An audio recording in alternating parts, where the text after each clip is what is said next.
This is the train. It's got a nice whistle, nothing too bad.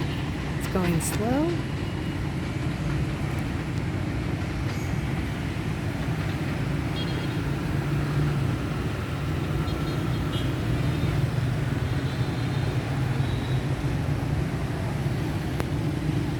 And this is the view from my bedroom, but I get pretty much the same view from each room.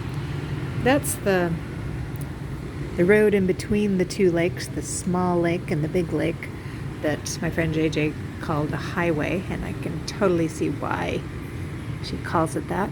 Apparently there is a pedestrian tunnel somewhere. Kind of hope it's at this end rather than the other end, but either way, it's fine.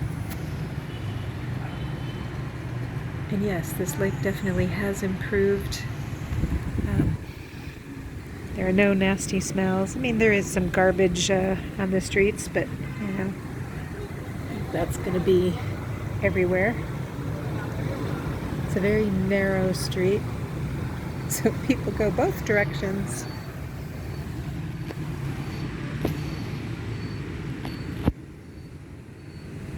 I'm so glad I'm here.